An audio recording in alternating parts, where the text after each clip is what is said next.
Hi, this is Chad. Last week, I met with the team that produces this podcast, and I said, let's discuss the job to be done our listeners have, like why they buy milkshakes at 10 o'clock in the morning.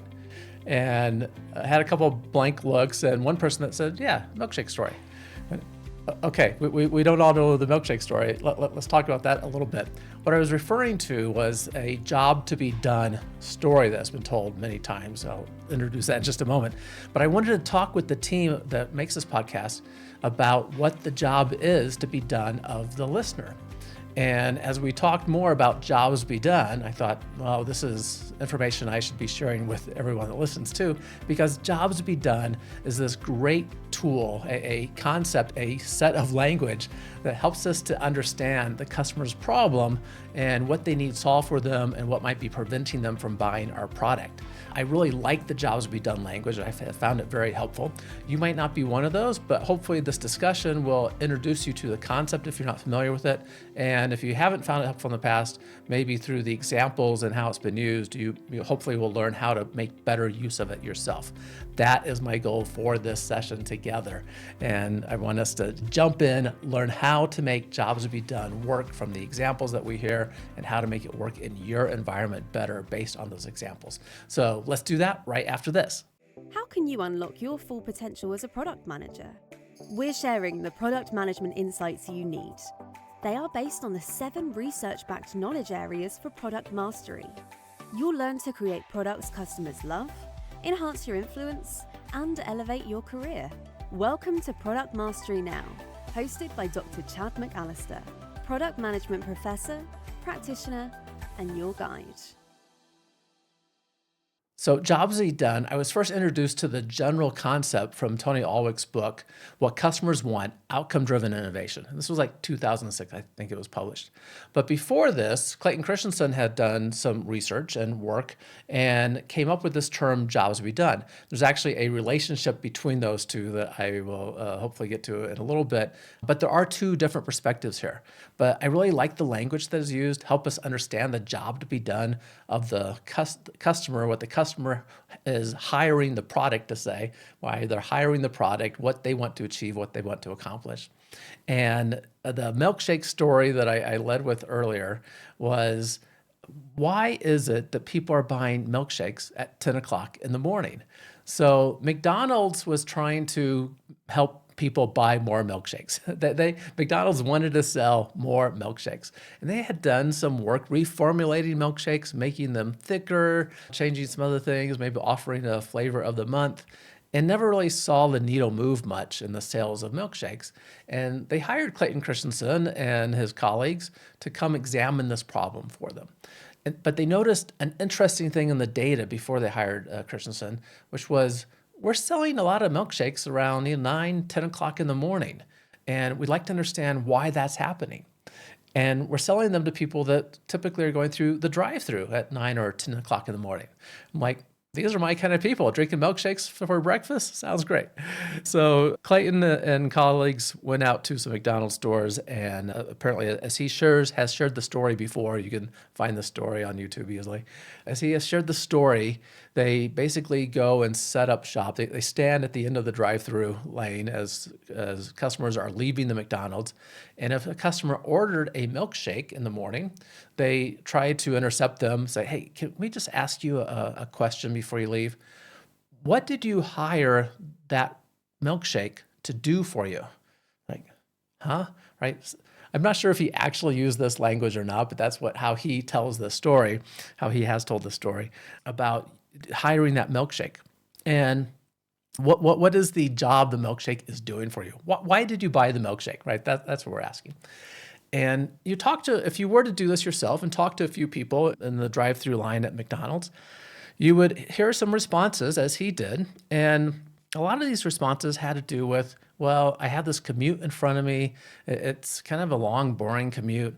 I need some breakfast. I want something that will take time for me to consume, but is easy to consume as I'm driving and fills me up and also kind of gives me something to do, right? I can't eat it quickly, and it helps with the monotony of the drive a little bit to have my milkshake to drink.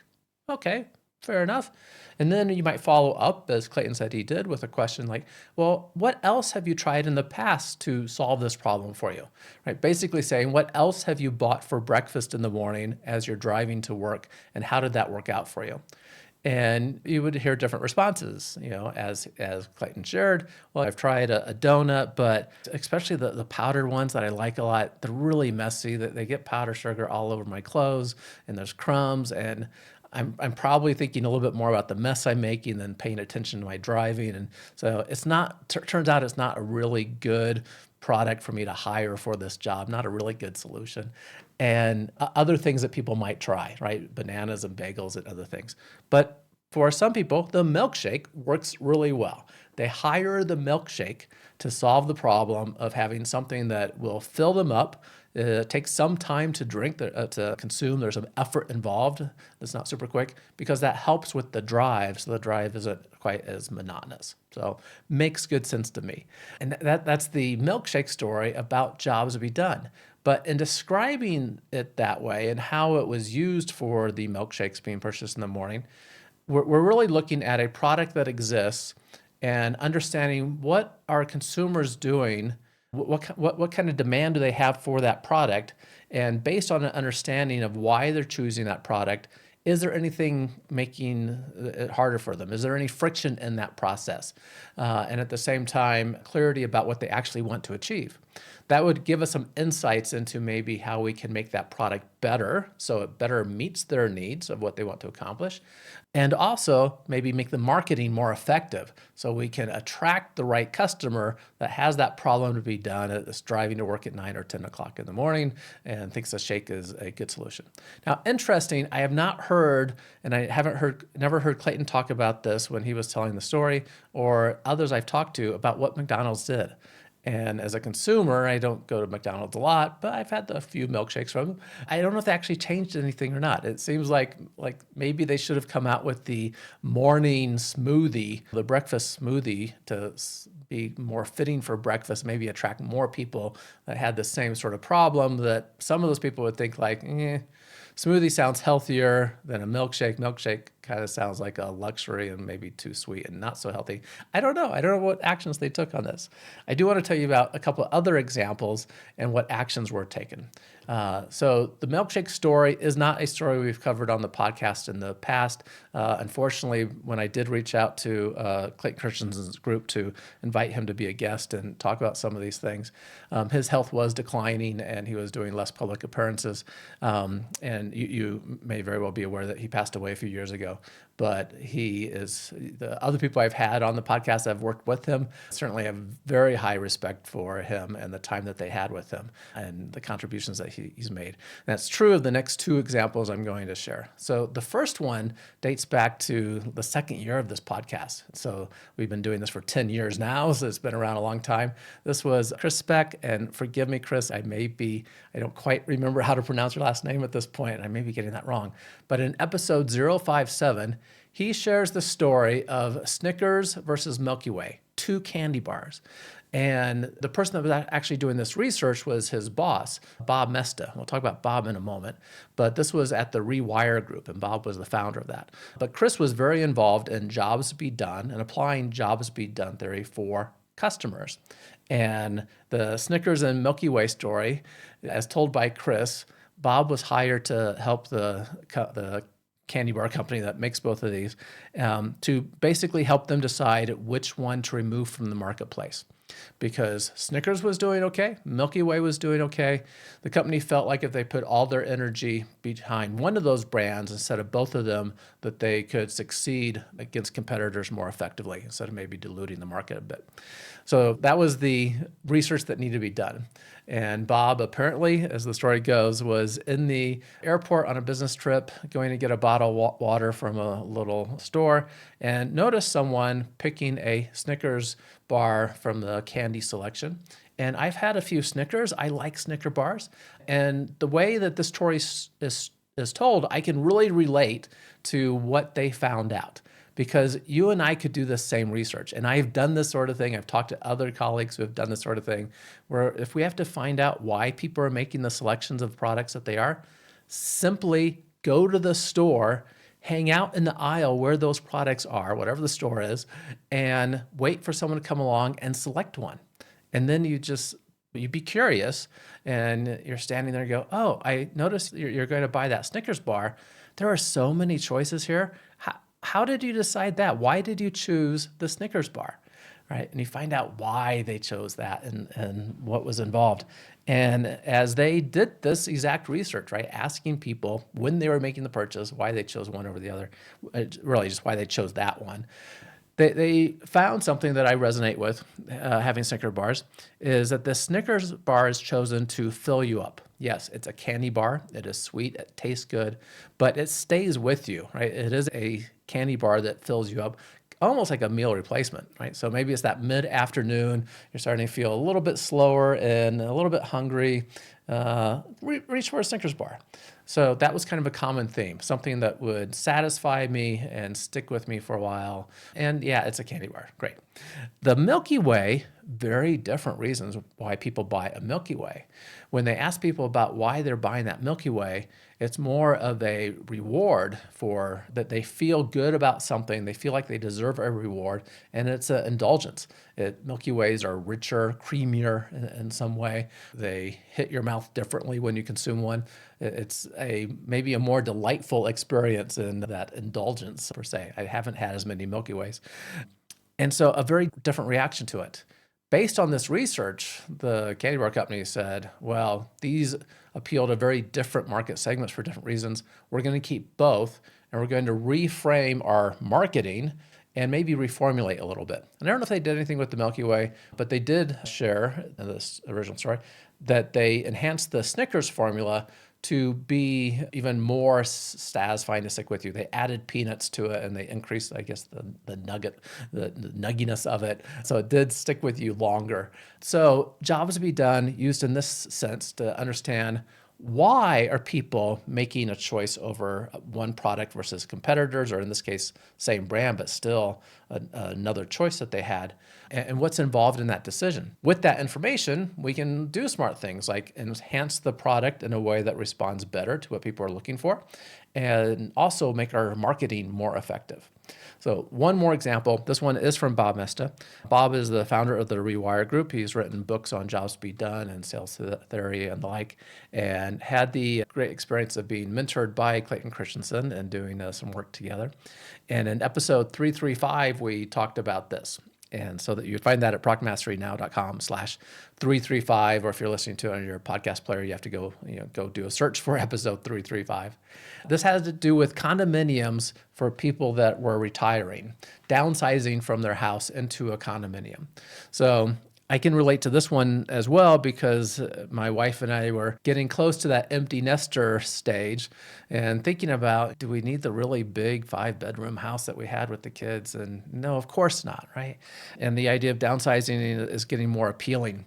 And this was a builder who was building condominiums specifically for people, maybe the 55 plus crowd, that were thinking about moving out of their house for the first time into a condominium and have more of a retirement lifestyle, right? So you have all the amenities of the condominium. You have people planning trips to taking cruises and things, and you can do these things together with friends you're making. That all sounds appealing to a lot of people. But interestingly, the builder was having trouble getting people to actually buy the condominiums. There was lots of interest, but not actual signing a contract to move in. So Bob and group was hired to investigate what's going on here. What can we do to try to sell more condominiums to people that should be downsizing and thinking about retiring? What's going on here? And he came across two key pieces of information. And so how would you and I do this? We would go find people that were empty nesters, possibly thinking about making that move. Different ways we could identify these pretty simply. And hopefully meet with them in their house because that's where they're living and thinking about this decision about downsizing, and have a conversation. Having the building already have condominiums available makes it much easier to find these people, right? Because they've taken a tour, they've come look at things, and they haven't pulled the trigger yet on a contract. Great, let's follow up with them, see what's going on, see what's motivating them to look in the first place at the condo and why they haven't moved forward. And having a conversation about that, asking why sort of questions, being curious, Bob discovered two interesting things. And one was, and I can resonate with both of these, big house, all this stuff, moving into a 2-bedroom condominium. That's a rather daunting task to get rid of all the things that won't fit, right? There's a lot of stuff you just have to get rid of. There's nothing that sounds fun about that. I like the idea of decluttering, so that would be good, but it takes work. And the biggest thing I would be worried about, and I'm sure others would be too, is what if I get rid of something I later regret? Like, oh, I really wish I had that chair back. That was my favorite chair, and I didn't think it would fit, but it actually would, and I got rid of it already. Or the opposite problem, like, oh, I brought too much stuff, and I have to go through this again and get rid of some stuff, right? So that was something in the way. What do you do with all your stuff, and how do you make that decision, what to get rid of and what you think you're really going to need?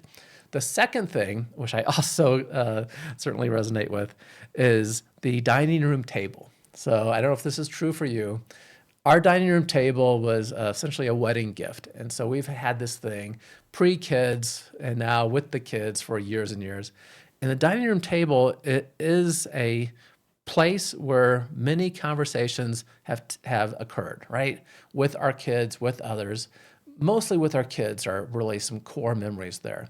And the dining room table physically has markings reflecting some of these experiences, right? I think it's still in good shape and beautiful, but you don't have to look too closely to go, oh, this has been used, and some things that mark time because of that. And so there's memories captured in that dining room table. And what Bob found was that was a key stumbling block. Like, there's not really room in the 2-bedroom condo for the dining room table. Okay, so what did the builder do? How did the builder react to this? They did two very smart things to address both of these pain points, both of these barriers that were keeping people from buying condos that probably otherwise would have. First, they redesigned the floor plan some, and as they were building new ones, they designed them to have a little bit smaller kitchen because most retirees moving into things, they don't really need the big kitchen. They're not entertaining a lot. But that gave them space to have a larger space for the kitchen table. So they could bring the dining room table with them and have a place for that. So really smart. The second thing they did was they created indoor storage space in the building. It's like the first floor of the building, turn that into storage and make it possible now that, in the case of this builder, they did this for free. If you move in, you get storage for 1 year of all the stuff from your house. So you don't have to go through the whole deciding thing before you make the move. Completely remove the anxiety about that. Bring all your stuff with you, put it in storage, put what into the condo, the furniture that you think you're going to use. And if you're sitting around the condo one day going, I really do wish I had that chair, you just go downstairs to your storage area, pull it out, go put it into your condo, right? Perfect. And vice versa. And you have the storage included for free, so to speak, as part of your condo to use for that first year. And it alleviated those two problems, right? The issue of what do I do with all my stuff? And what about all these memories around the dining room table? So in these examples so far, Milkshake story and the condominium and the candy bar, Snickers and Milky Way, we're starting with an existing product and we're examining why people choose it and basically asking the question, how can we make more people choose our product? We're doing that by wanting to understand why they're choosing it and maybe what's getting in the way of them choosing the product. We can call this a consumer demand approach to jobs be done, right? We're trying to decide what is it, why do consumers demand this product or choose not to select this product to solve the problem that they want? Why are they not hiring it to satisfy the job to be done? The way that we get there, that we get that information, is typically through a interview with customers or prospective customers. And a jobs be done interview can make some of us a little bit nervous, but it's really just being curious about what the customer's trying to accomplish, right? What they want to get done, what the problem is they're trying to overcome. And we've had a few discussions about jobs to be done from different people on the podcast. And you can do a search for that in your podcast browser, right, and find some of that. But I thought one of the ones that was pretty clear was with Dr. Dave Duncan. Also has worked with Clayton Christensen in the past, and at InnoSight, his company, Clayton Christensen's company there for a while. And so they've done work together, and he knows this jobs to be done approach well. And what Dave talked about in that interview with him was he has a book on this too. And we talked about that in the podcast episode if you want to dive into this a little bit more. But he did lay out the simple way to structure a interview for jobs to be done.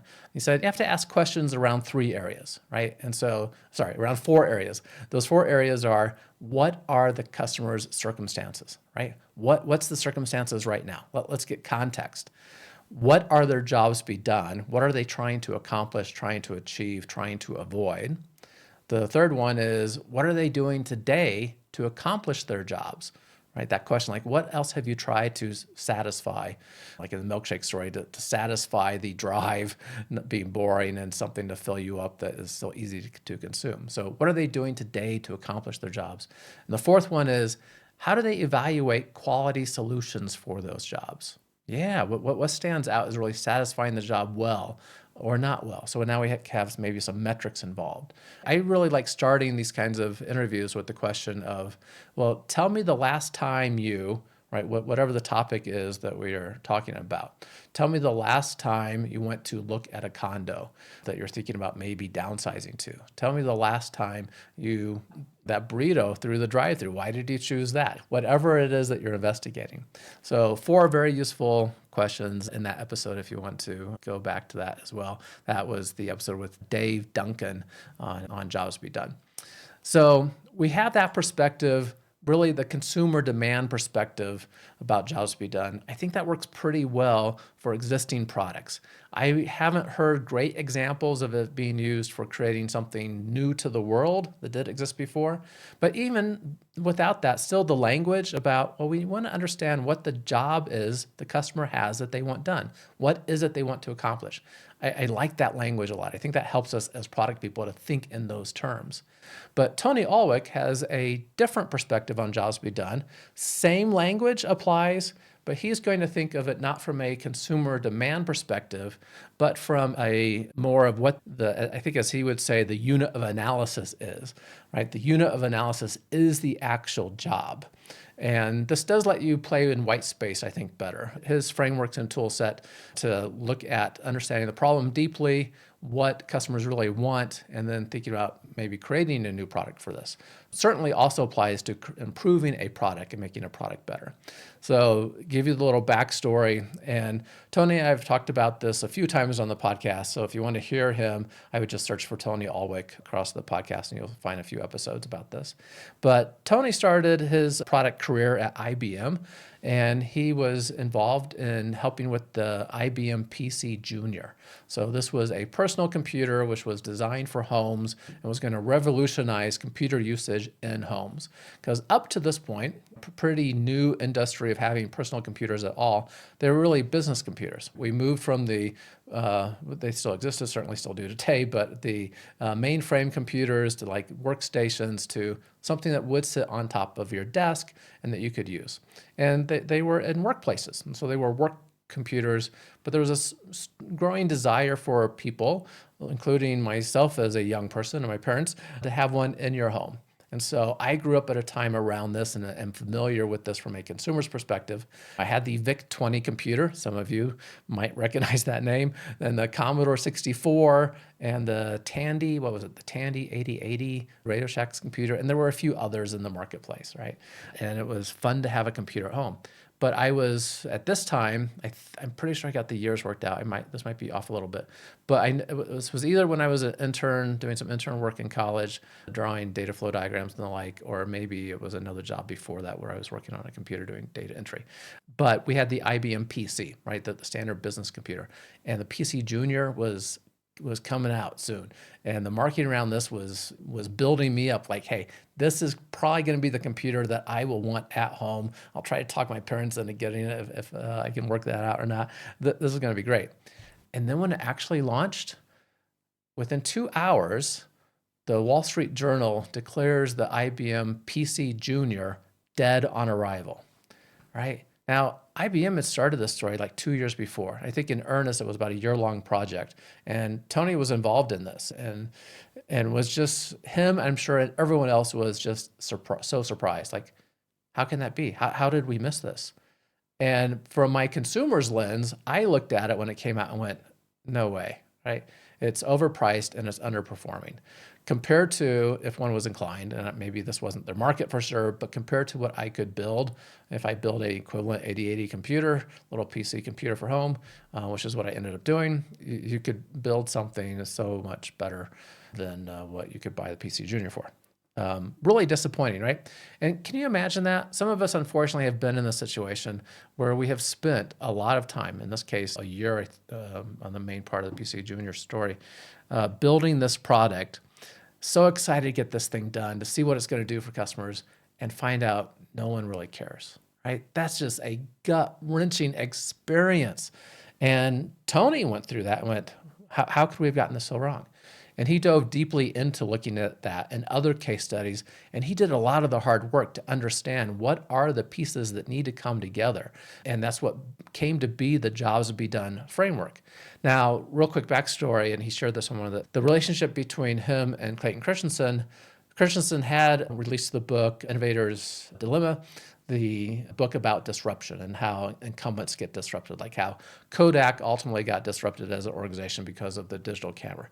Someone comes along, startup comes along and can do something in time better and cheaper. Initially, it's just cheaper and solves some aspects of the problem, but over time it gets better and it's cheaper. Great. And they had a conversation back at Harvard one day. The two of them were talking, and Tony had written some materials that were published in Harvard Business Review and other places about a framework for addressing this sort of thing. And Clayton wanted to talk with him because he was intrigued by this. And apparently they talked for a couple of hours and thought that this would be a solution to what we're doing, to this dilemma. And aspects of that was written about in Clayton's next book. Now someone's going to have to look this up for me. It has luck in the title, Fighting Against Luck, something like that. So great book. But essentially about jobs to be done. Two different frameworks and perspectives, but apparently as Tony and Clayton were talking, Clayton said, we need to give this a name. The customer's job to be done. Job to be done. There we go. The job to be done framework or theory. But different perspective. And let me give you another example. I'll try to distinguish these a little bit. What I've talked about so far, those examples were really how do we drive consumers towards a product, right? So more consumer demand. How do we recognize what is preventing customers from choosing a product, or why they're making that choice, and can we somehow improve that, make that easier for them to make that choice once we understand why they're making that choice.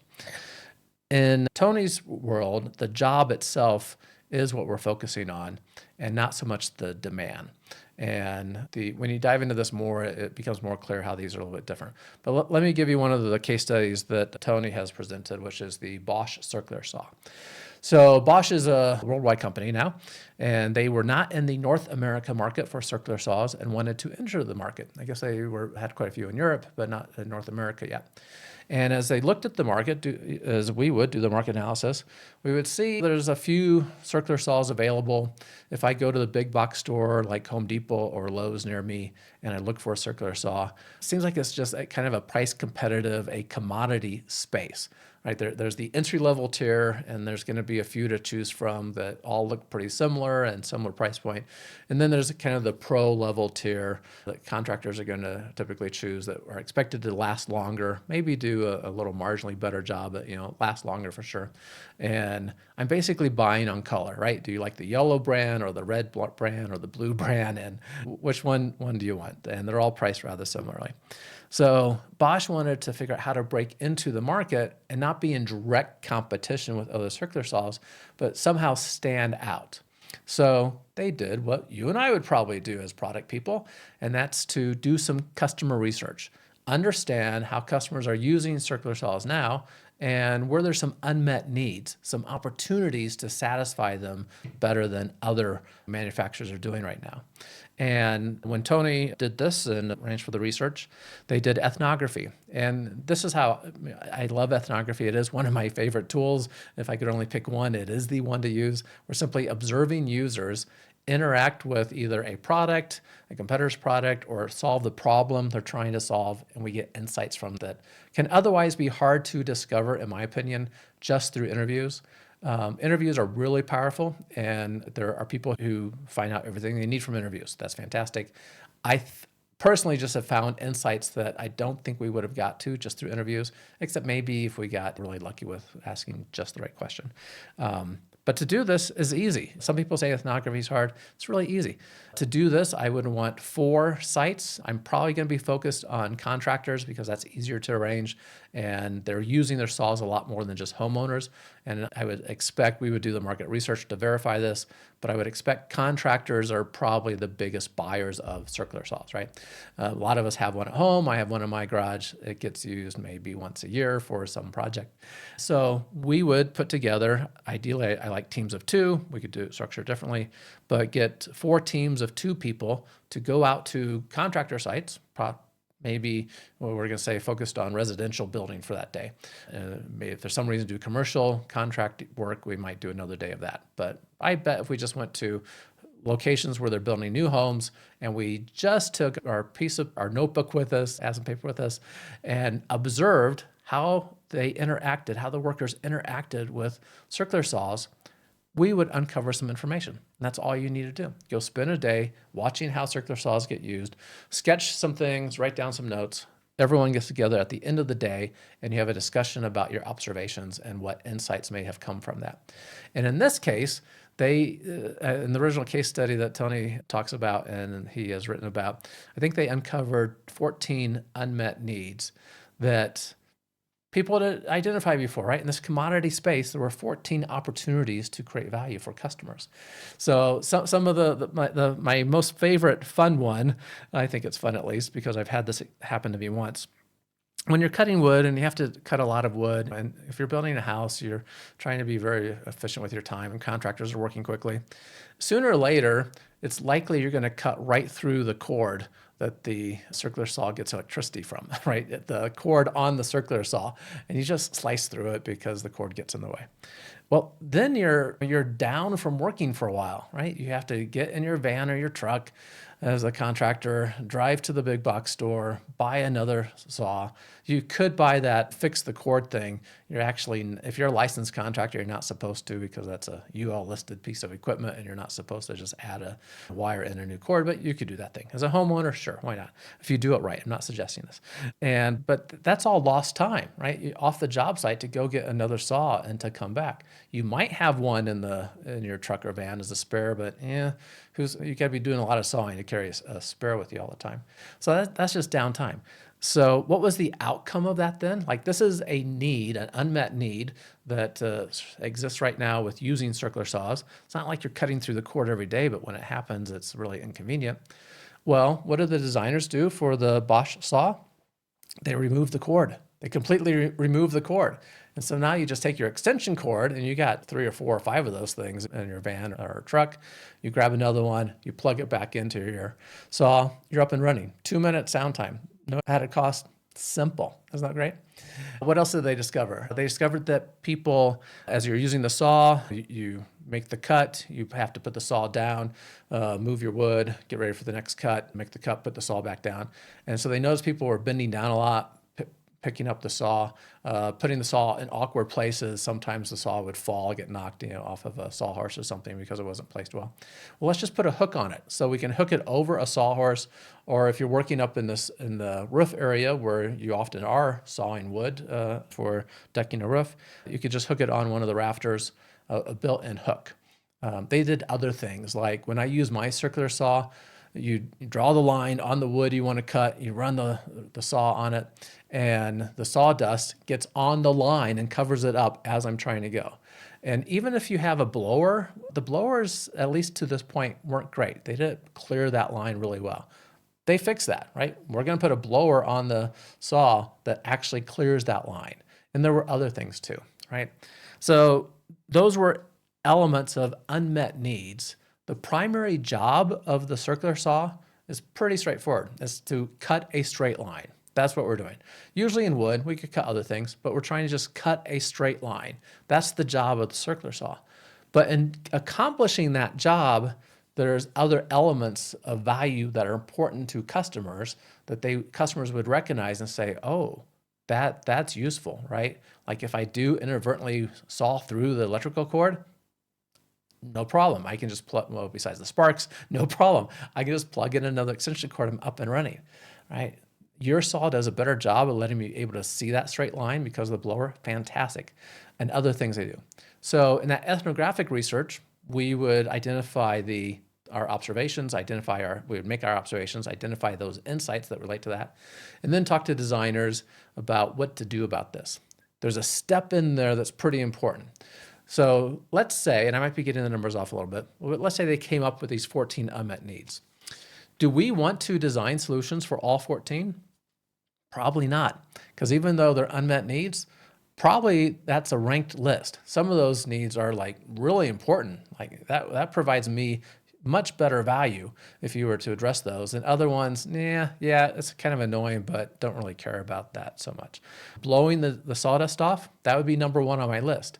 Well, how do we figure that out? We take those insights we gain from our observations, come up with those 14 unmet needs, create a survey, go out to other circular saw users, say, can you please rank these for us and tell us how important each one is?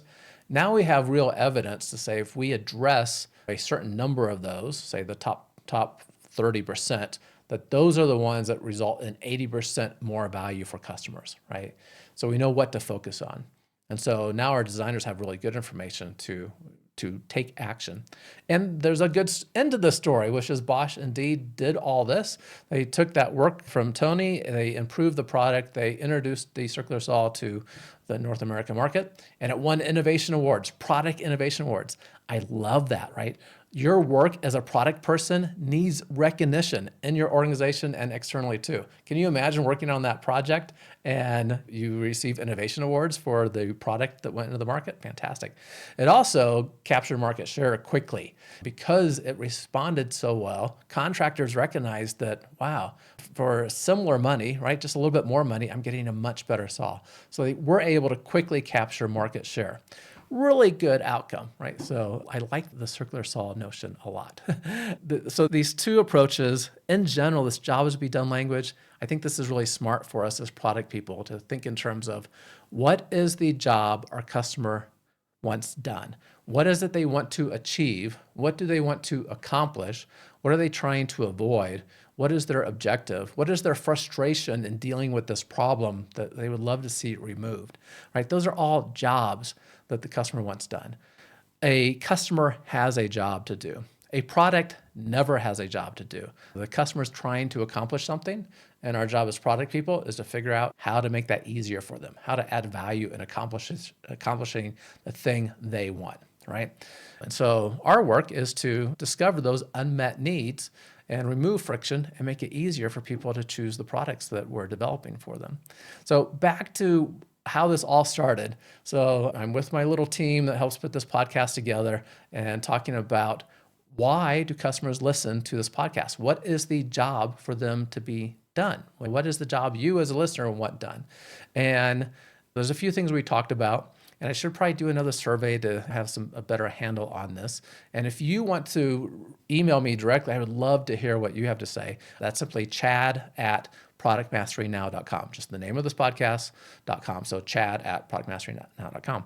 But I break this down in kind of two main groups, right? There's the product VPs that listen, and there's several product vice presidents or sometimes chief product officers, CPOs that listen.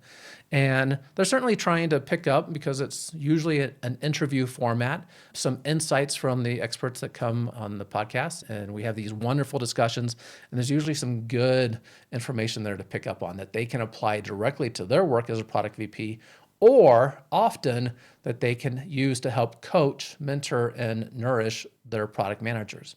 Because one of the fundamental things a product VP needs to do is to build that product management team and organize it, run it, and then take care of the product managers, right? To nurture them.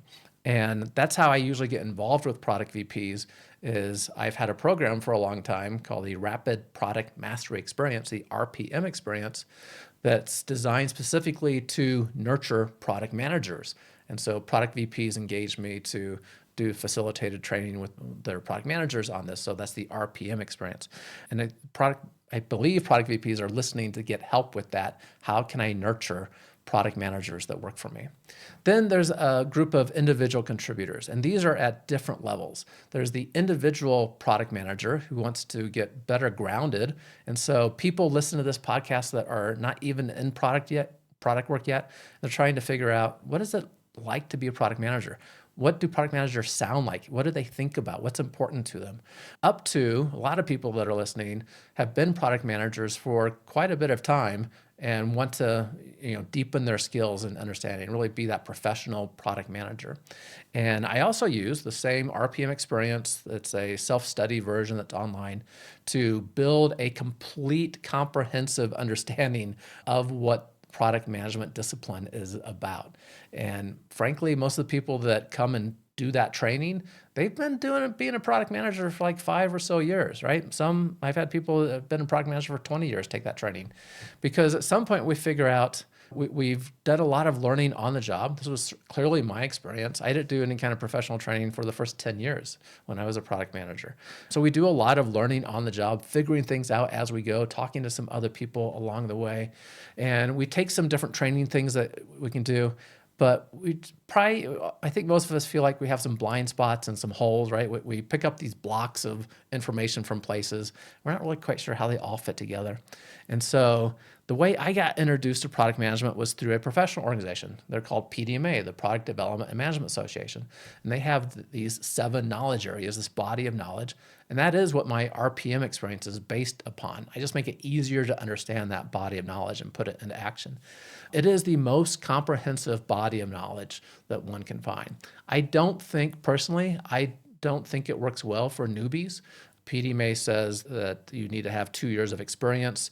They offer a certification. So if you want to get certified, you need those 2 years of experience. Then you take the training and pass the certification exam. But I think you need some context for that. And I think why most of my customers that engage in that training have 5 or more years of experience is because they're at a point like, I think I have some blind spots. I've done a lot of things right, but there's some things I'm not sure if I'm missing or not. And the RPM experience makes sure that you have a comprehensive perspective of what goes on in the product world and how to be a professional product manager. Works really well. And so the RPM experience is really to solidify their understanding of what's already in place and put some pieces together and fill in some gaps. Then there's other people that listen that have been doing some product work, and they're really getting ready to help their organization improve how innovation works in the organization and maybe even move into a formal leadership role of innovation. And so to help them, we have the Certified Innovation Leader Program, another training. This happens to be aligned with AIPMM. That's the Association of International Product Marketers and Managers. And they also provide a certification along with that. So we provide the training, they provide the certification. And again, this is for people that really want to move into that leadership role of helping the organization innovate more effectively. A lot of organizations I'm a university professor for my day job, and we teach in business school, we teach people how to run companies. And that looks like, how do you, in some way, optimize operations for an organization? Now, thankfully, I teach innovation graduate programs, and so we're teaching the work that I do, people how to improve their organizations through innovation, right? How to create new revenue sources through innovation approach. But that's not the fundamental aspect of most business schools. And so we do need programs. There's a lot of people in organizations that don't really understand how innovation works. And so Certified Innovation Leader helps with that enormously. And then the final one, and we have some people that listen to the podcast that are senior leaders and not necessarily related to product, right? They recognize product is important in their organization and they're trying to get their hands around it a little bit more. but they need help with moving from just leading operations to, well, how do I really unleash people in the organization to innovate, and how do we respond to the ideas that they have? Our frontline employees that likely are the best sources for ideas, how do we get that working for us in the organization and contributing to lowering our costs and maybe resulting in some new revenue opportunities for the organization? So for that need, I created the Unleashing Innovation program, which is for senior leaders to learn how to lead innovation, right? They're already leading the organization. How do we lead innovation inside this organization? So that's my response at the moment for when it comes to the job to be done of listeners, why people are listening. Fundamentally is to get more knowledge under your proverbial belt about how do we work as product managers. What I talk about is moving towards product mastery in our work. So also in this podcast, we always wrap up with a quote, and I thought I would create a quote for you guys as well. And interestingly, I just had a session with a group of product VPs earlier this week. I wasn't facilitating the session. We might talk about that another time in the future. Great information about how to improve as a product VP. And one of the questions was, what are you looking for when you hire a product manager? What's involved in that makeup? And certainly it depends on context and what you need to do to fill out your team at the time. But one aspect that came up that I went, yeah, that's spot on as far as I'm concerned, is curiosity. And that relates really well back to what we've been talking about, which is curiosity about your customer and the customer's problem, right? That's directly associated with jobs to be done, being curious. So I wrote a quote about this. Feel free to do what you would like with it, but here it goes. So many product managers are nervous about talking with customers, yet that is a primary responsibility of product management. You can make talking with customers easier by simply being genuinely curious about them, about their problem, and about what they want to achieve. Just be curious. So that's this short version of the quote. Just be curious. Thank you so much for sticking with me and listening about jobs be done information. I hope you found that helpful. If you happen to be someone, maybe a product VP who has seen jobs be done used and you don't like it, you're frustrated with it, please reach out because I would love to hear the story. Maybe even we could do a podcast episode about it. If you don't want to, that's okay. But I would love to hear the frustration because I know some people have tried it. And I think this falls into the category of a lot of things we try. Maybe they weren't fitted properly for the context and that's why it didn't work. But love to hear some of the stories about why it doesn't work. So reach out to me again. That's chad@productmasterynow.com. Be glad to hear those stories as well. And as always, I almost forgot. You can find the written version of everything I just discussed at productmasterynow.com/525. And as always, keep innovating. Thank you for listening to Product Mastery Now, where product leaders and managers gain product mastery through practical knowledge, influence, and confidence. By listening, you are becoming a product master, creating products customers love. Find additional resources at productmasterynow.com. Keep innovating.